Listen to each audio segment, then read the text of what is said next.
What's going on, everybody? It's Dot Bets. We're checking back in. We got our week 3 on the dot NFL live stream coming at you guys here on a beautiful Sunday morning. Once again, we got the optimism is at an all-time high. Always is early on this morning.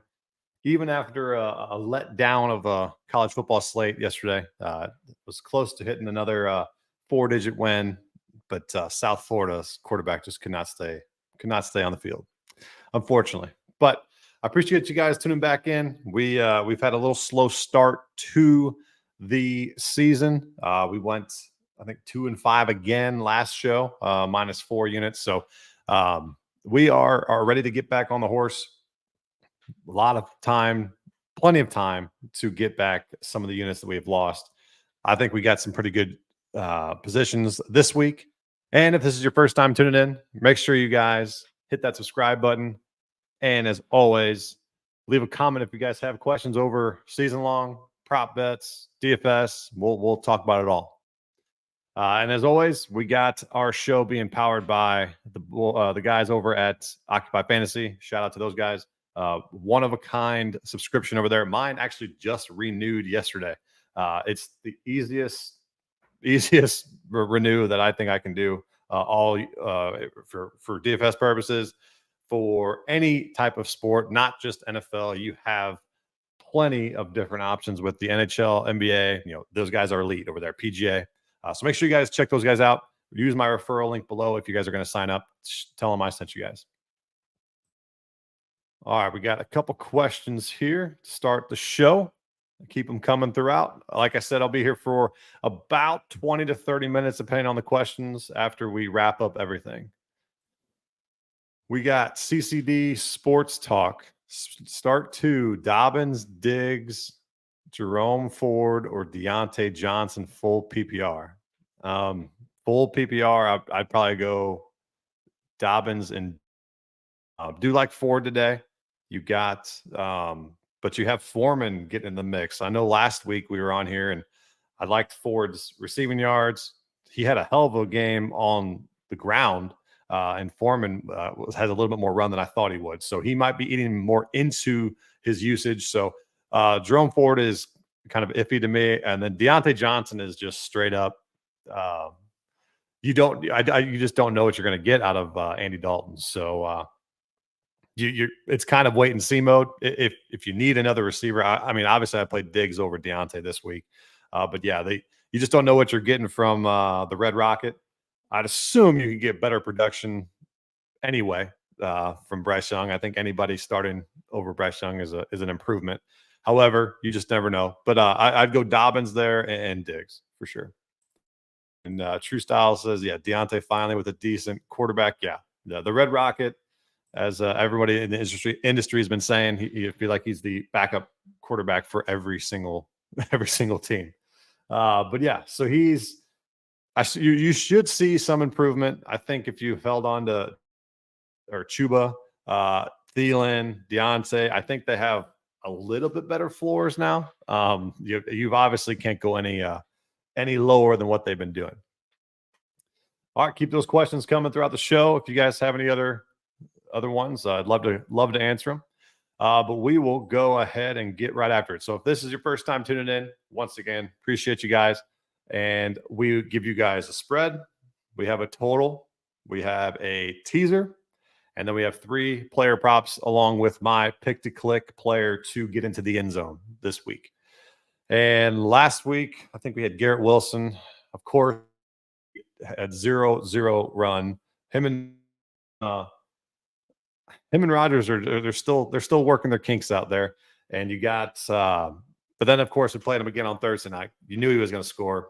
I hammered him there. So glad that happened there. But unfortunately for the show last week, we could not get him. But we have a pretty good one this week. I think he should get in the end zone fairly easily.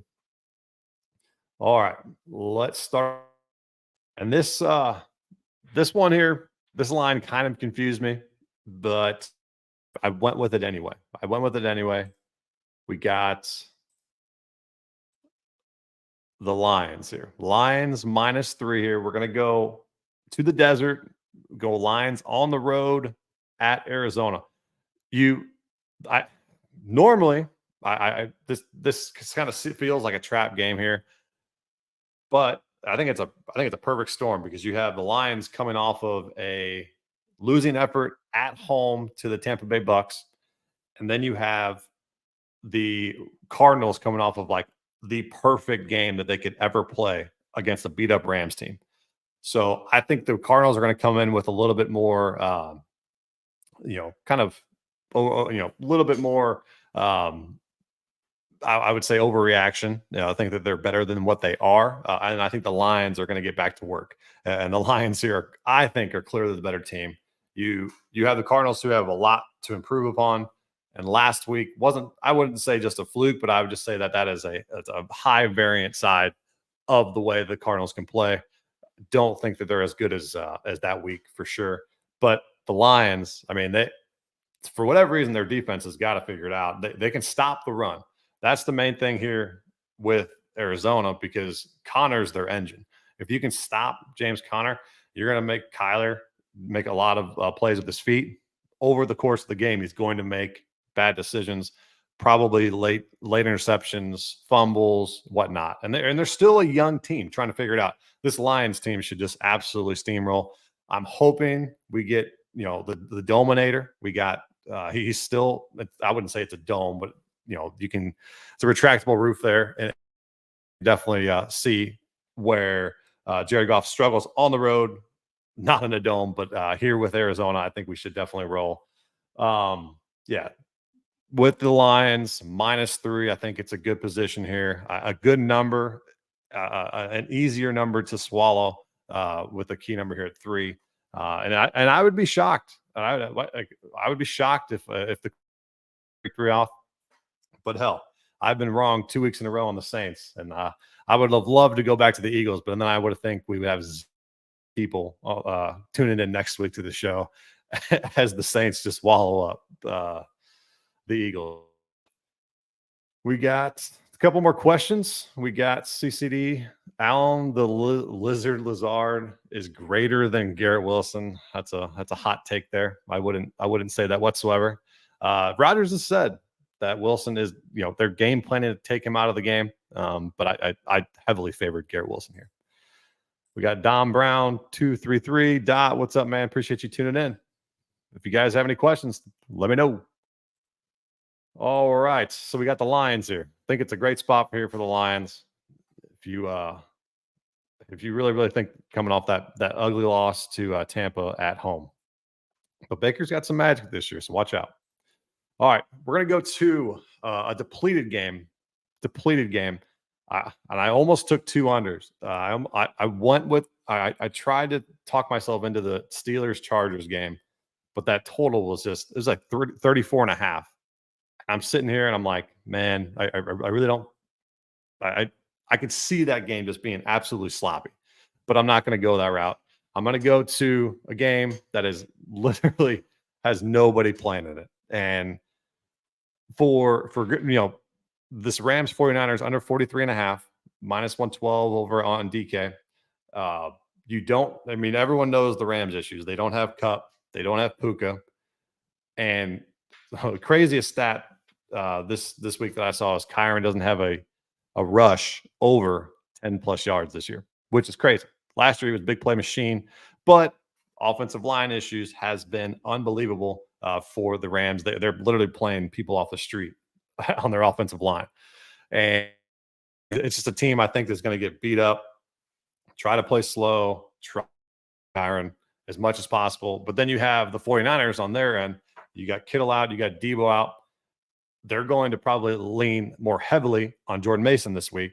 You can see kind of the game script you can predict here. Very long, drawn out, not big plays, and more than likely, longer runs that extended drives that eat the clock.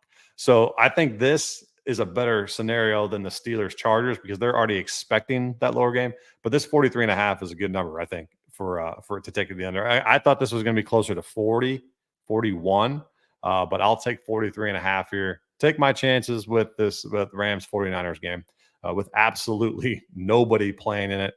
Brandon Ayuk should be steadily featured. He should have his game.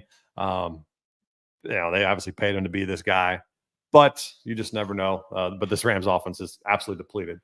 So let me show you guys a cool feature here over at Occupy Fantasy.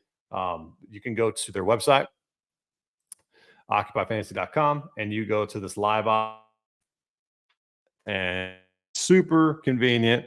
Say you want to go find this Rams 49ers over under, go over here to the over under, and it's literally every single possible game at every sports book that you can imagine. And we go down 49ers, it's actually 44 and a half. It actually ticked up. I'm shocked. Maybe people are thinking with the Rams defense, the 49ers should just score 25, 30 points, because I just don't see this Rams team putting up 20 plus at all. So I'd be shocked. So I'll even take it at 44 and a half. Let's take it at 44 and a half. I'll even edit it right now. 44 and a half. Right before the show, hell, it was at 43 and a half. So it ticked up. Apologize for that. But yeah, I'll take this better number for sure. That's the convenience of this live odds tab for sure over at Occupy. And then we got the spread here. We can look at the spread. Let's go back to the Lions game. This Lions, yeah, that's -3 across the board. Then you got -105. So a little bit less juice. A little bit less juice if you want to take the Lions there. Huge feature. This is a free feature over at occupyfantasy.com. Make sure you guys check those out. Check those guys out for sure. All right. Go to our teaser play here. And we're going to stick with a 2-team 6-point teaser for it's -120 like we had last week. And last week was an absolute stinker. You had the Cowboys and you had the Ravens. And I mean, both teams couldn't have screwed up anymore. I mean, if you're still in a Survivor League, congrats to you. You survived 2 landmines, 3 landmines, and you had the Bengals, Ravens, Cowboys, and even the Lions last week were used pretty heavily. I did see the Chargers be used a lot, but yeah, kudos to you if you're still in a Survivor League. I unfortunately took the Ravens last week, and I absolutely shit down their pants in the fourth quarter. Could not believe what I was watching, and so I'll be watching from the sidelines until a new one starts up for me. But let's get to, we got the Browns and the Bucks. So I've seen a lot of love for this for this Broncos team this week. And just if they're going to keep it close, go right ahead. I really truly believe this Buccaneers team is for real. And this Buccaneers team offensively is probably, I gotta say, it's up there with all the pieces. Godwin, Evans. I mean, it's got to be, with the way Baker's been playing, top 5, top 6, top 7 at least for sure. And this Broncos defense is not going to be able to keep up with them. I do believe that Bo Nix could have a particularly good game this week, but they're going to have to lean on Javonte Williams. And Javonte Williams able to do what Javonte Williams pre-injury was able to do whatsoever since he's been back. And the only way you're really going to beat the Bucks is running on them. And I just don't see it. Don't see it from this Broncos team. I like the Bucks here, and I'll even like I said, I'll just tease them down. I've seen a lot of sharp people on Denver. I'm okay with that. I'll tease the Bucks down. They're not gonna. They shouldn't blow this game at home. I know it's a letdown spot. It's a typical letdown spot. I just came off of saying how Arizona played a perfect game. Lions, the Bucks just upset the Lions. You got to think that the Bucks have a good letdown spot. I still think they're offensively good enough to get the W here because the Broncos offense is just very inept. And then you got the Browns, and this comes down to the ground game and the defense for the Cleveland Browns against the Giants. I still don't trust Daniel Jones. I love Malik Neighbors. I love the usage that he got last week. However, this Browns defense is going to be able to scheme Neighbors out, you would think, and then Ford and Foreman on the ground should be plenty enough for a Giants team that just gets obliterated through the ground. So I'm more than likely good with both of these here on the 6-point teaser. it's basically a pick 'em. You go, just tease them down. Low scoring games should be a nice 6-point teaser to hit here for the show. Got another comment here. Tampa spread and Saints money line. Lock it in. There you go. Just talked about the Bucks.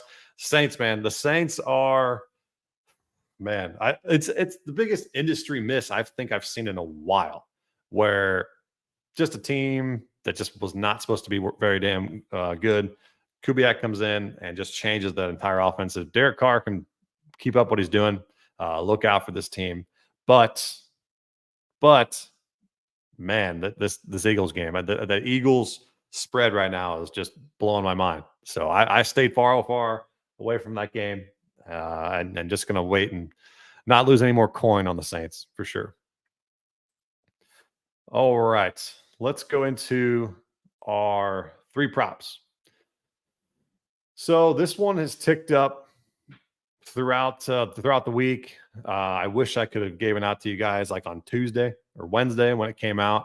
It was like 264 and a half, and now it's up to about 272, 274. I'm still okay with it. And this goes back to that Detroit Arizona game. And let me pull up the OccuProp radar over at Occupy Fantasy.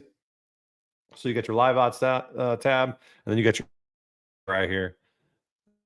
The best features that I could, it makes it incredibly easy if you're betting props to make sure you get the best line.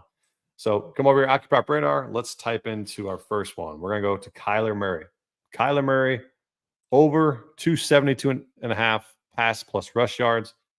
I've seen a ton on his rush yards for good measure. You can go down here, go to the total passing plus rushing yards, and you can see 272 and a half minus 115 over on BetMGM. It's actually up over to 274 and a half on FanDuel. And if you have any deposit bonuses, make sure you guys check them over at Occupy Fantasy, because you could simply click go now and it takes you right to their particular sports book to make that bet. But yeah, Kyler Murray is absolutely through his start to the season. The Buffalo game, they got up so much and they played very, very conservative. But that first half, he still threw for 219. Then he also rushed for 57 yards. He's rushed for 57 and 59 this year. And with the last game was the best game he could probably play. And he ended up with 325 pass plus rush yards. And if you want to go as rush yards, I'm totally fine with that. I think the Detroit pressure is one of the highest. I think it's second highest in the league. But Kyler, his ability to get out of the pocket and also make plays down the field, because they play a lot of cover one does Detroit, and then you can beat them down the field with Marvin Harrison, down the field Greg Torch, down the field Trey McBride. And I still think there's plenty more in the tank for McBride in this offense, plenty more in the tank. Even last week for Harrison, you saw what the ceiling was. You saw it. So I think overall, I like the Lions, especially if the Lions are going to be up. You're going to see a lot of Kyler in this game, a lot of pass attempts, a lot of scrambling. So this kind of correlates here with that Lions bet here. And I'd still take it here at 272 and a half pass plus rush. And if you only want to take his rush yards, I'm totally fine with that. I think it's sitting at 5.5. You can go right ahead, because he's hit 57 and 59 in weeks 1 and 2. So he's back to that elite level, and the people that have waited on him in fantasy and best ball, you got some pretty good value here with Kyler. All right, let's go back to a little homecoming game here, and you got Stephon Diggs going back to Minnesota. I think this is the first game back in Minnesota, if I can remember. I think he played Minnesota, but not at Minnesota when he was with the Bills. But we're going to go to a very, very, I would say this is the easier route to go. The easier route to go here with Stephon Diggs. and you're going to go with the over 4.5 receptions. So you have Flores for the Vikings blitzes a ton. I think this sets up perfectly for a good Stroud Diggs game, a Stroud game in general. You have no Joe Mixon, you have no Damian Pierce. You're going to rely on Cam Akers to be a running back, and the only person that can make Cam Akers worth a damn was McVay for like 4 games. And I just don't think Cam Akers, you saw he came in last week, fumbled right away.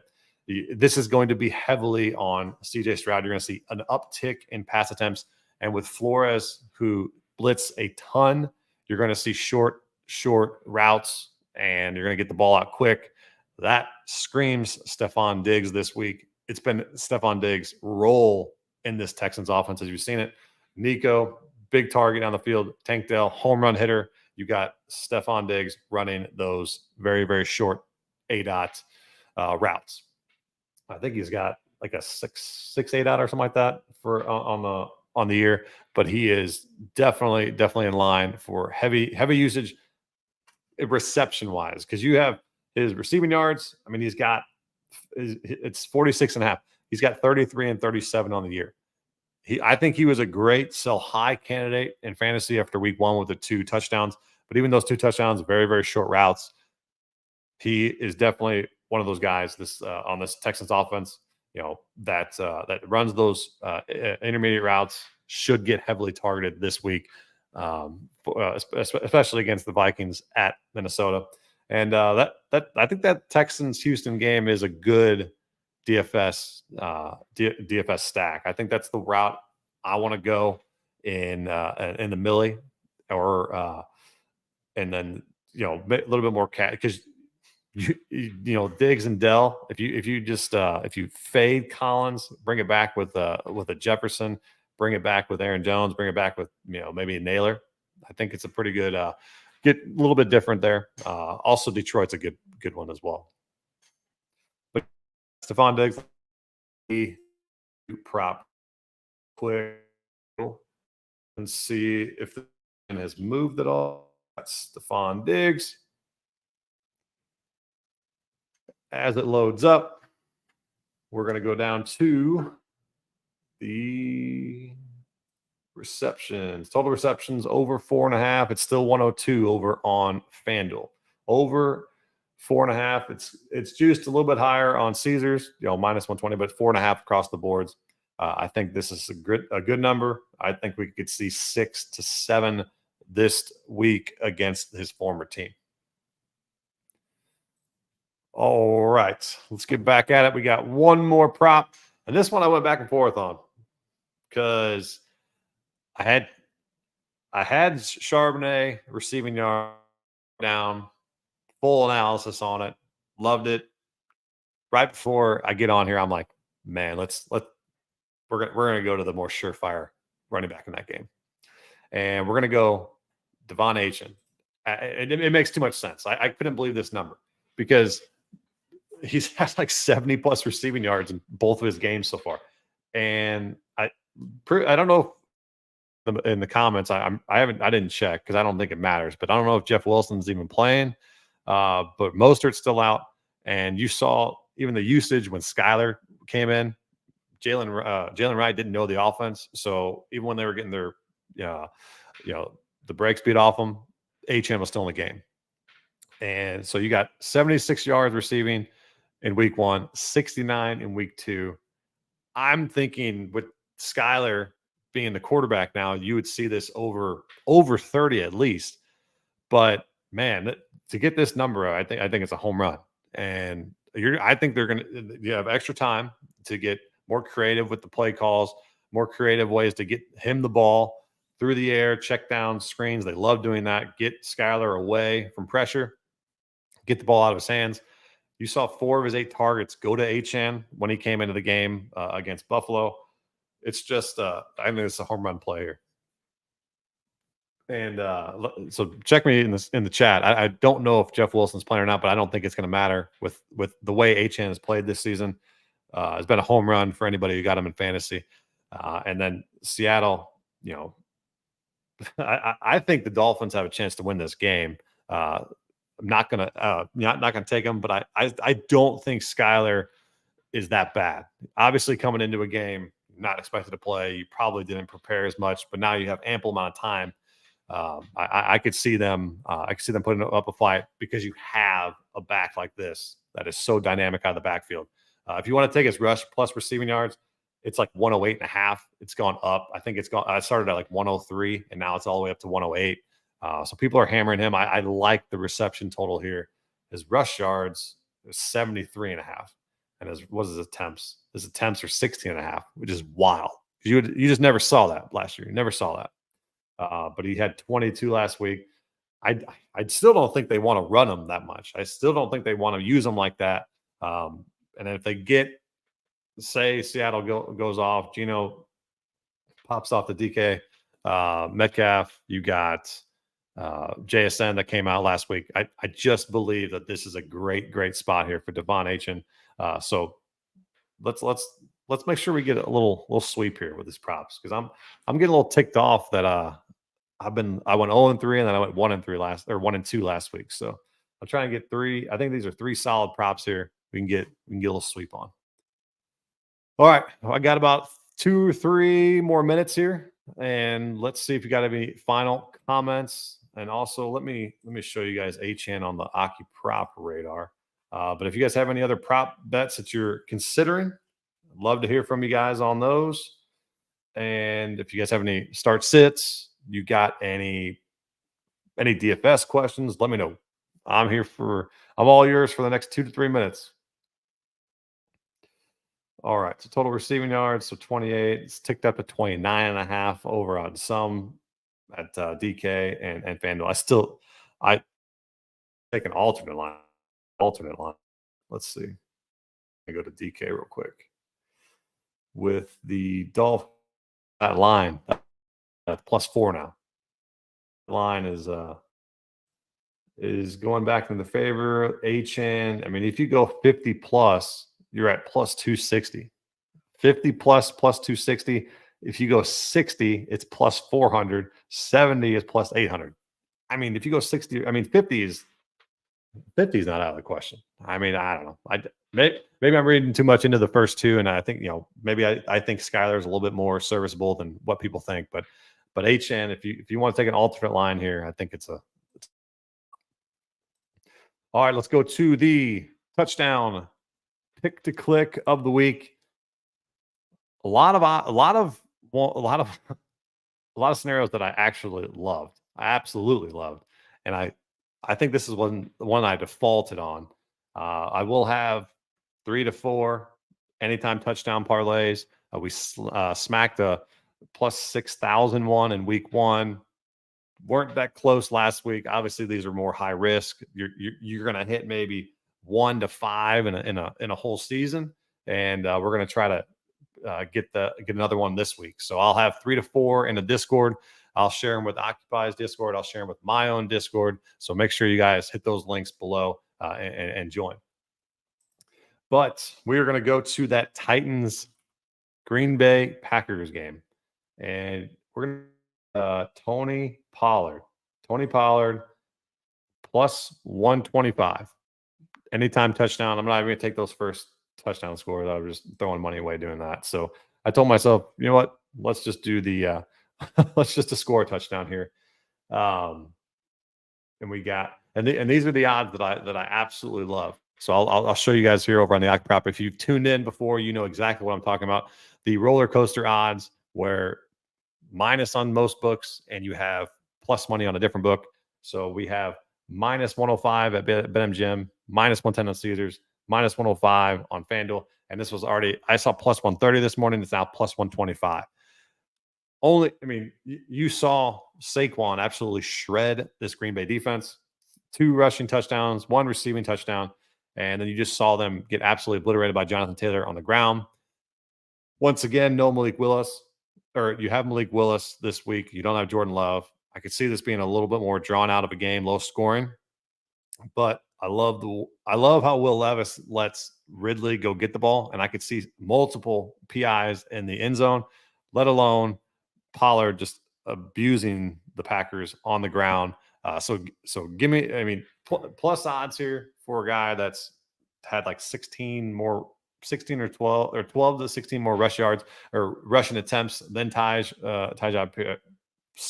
than Spears this season. You really I like this value here at Tony Pollard plus 125 to get in the end zone. I just don't think Spears is all the way healthy as well. And if you've waited on Tony Pollard in best ball or season long, you're sitting pretty with a nice RB2 with the zero RB strategy for sure. All right, let's quickly recap. We got our Lions -3. We got the Rams 49ers under 44.5. We got Kyler over 272.5 pass plus rush yards. Stephon Diggs, nice little homecoming here, over 4.5 receptions. Devon Achane, the crazy low number here, over 28.5 receiving yards. And our 6.2 team teaser, Browns, Bucks, double Bs, -120, 1.5 units. And we're going to pick to click anytime touchdown score plus 125 for Tony Pollard. And if you're playing DFS, my top 3 stacks, Detroit, Baltimore, and Houston. So do with that is what you please. I will be playing in the Millionaire Maker, donating money, and then also be playing in a little bit of small field as well. But yeah, let's get after it for week 3. I appreciate you guys tuning in. If you do have any other additional questions pre-lock, we got about an hour and a half before kickoff. Join the Discord. Make sure you guys check out those guys at Occupy Fantasy or DM me at .bets over on X. Once again, appreciate you guys tuning in. Make sure you hit that subscribe button, hit that thumbs up, and we'll be back next week. Same time, same place.